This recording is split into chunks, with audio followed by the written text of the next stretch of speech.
আসসালামু আলাইকুম বন্ধুরা। আমি আমার জীবনের ১ম ব্লগ ও অভিজ্ঞতা নিয়ে আপনাদের সামনে উপস্থিত হয়েছি। তাই বেশি করে এই ব্লগটিকে সাপোর্ট করবেন যাতে করে এমনই ভিডিও আপনাদের সামনে প্রতিনিয়ত দিতে পারি।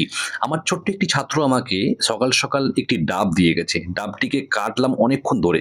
কিন্তু কাটার পরে আমি দেখছি যে ডাবের মধ্যে না আছে পানি আর না আছে একটুও শাঁস। তাই আমি কিছু সময় হতাশা হয়ে গিয়েও আবার ফের আল্লাহর উপরে ভরসা রাখলাম যে আল্লাহ যেটা করে সেটা ভালোর জন্যই করে। সকাল আমি চলে গেলাম বাড়ির দিকে এবং কারখানা পরিদর্শনের জন্য। আমি একটি নতুন কারবার শুরু করেছি। সেই কারবারের জন্য আপনাদের কাছে আমি ভিডিও দিতে পারিনি। ইনশাআল্লাহ তাআলা কারবারটি মোটামুটি সেটেল হয়ে গেছে। কারবারের জন্য একটি কারখানার প্রয়োজন ছিল। তো কারখানার কাজটি মোটামুটি শুরু হয়েছে। এখনো অনেকটাই কাজ বাকি আছে, অনেকটাই কাজ। কেননা এই কারখানাটি নিয়ে আমাদের অনেক স্বপ্ন পুরো পরিবারেরই। তারপরে আমি কারখানা পরিদর্শন করতে হঠাৎ করে আমার চোখের মধ্যে পড়ল যে মা এখানে একটা ঝাঁটা রেখে দিয়েছে যাতে করে কোনো দুশমন বা বদনজরের নজর না যেন লাগে তাই জন্য। যদিও ইসলামের মধ্যে এর কোনো ভিত্তি নেই তাই এটিকে এড়িয়ে চলাই ভালো। তারপরে বাড়ি এসে দেখলাম যে আমার ছোট্ট মেয়েটি তার ছোট্ট পুতুলটিকে নিয়ে পুতুল খেলছে। তাকে কখনো আদর করছে, মাথায় কাপড় দিচ্ছে, আবার তাকে কোলেতে রেখে যেভাবে একটি মা তার বাচ্চাকে আদর করে, আমার ছোট্ট সোনাটিও কিন্তু তাকে সেইভাবে আদর করছে। আচ্ছা, আমি আপনাদেরকে পরিচয় করিয়ে দিই। আমার এই মেয়েটির নাম হলো সোহানী খাতুন। আমার একটি মেয়ে।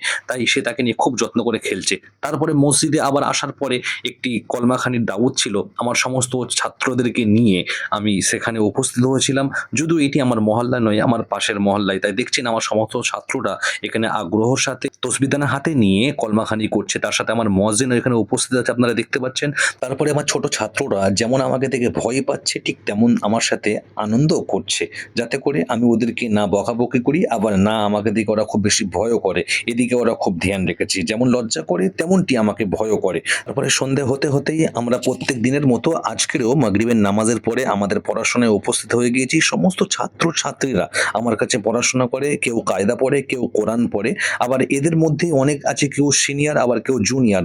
তাই যারা কোরআন পড়ে তারা এক ধারে বসে আর যারা কায়দা পড়ে তারা আরেক ধারে বসে। ছেলে এবং মেয়ে দুজনকে পৃথকভাবে কিন্তু বসানো হয়। ইনশাআল্লাহ তাআলা এরা সবাই গ্রামের ছেলে এবং গ্রামেতেই পড়াশোনা করে আবার ফের আপন বাসাতে ফিরে যায়। আর ঘুম পেলে পড়ার জায়গাতেই ঘুমিয়ে পড়ে। তাই আমার একটি ছাত্র ঘুমিয়ে পড়েছিল, দেখুন তার অবস্থা।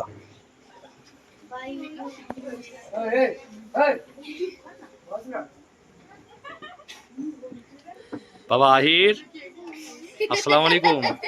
যখনই সালাম করলাম সে লজ্জা পেয়ে গেল। তারপর আরেকটি ছাত্র কি আপনাদেরকে বলছে শুনুন। আসসালামু আলাইকুম বন্ধুরা।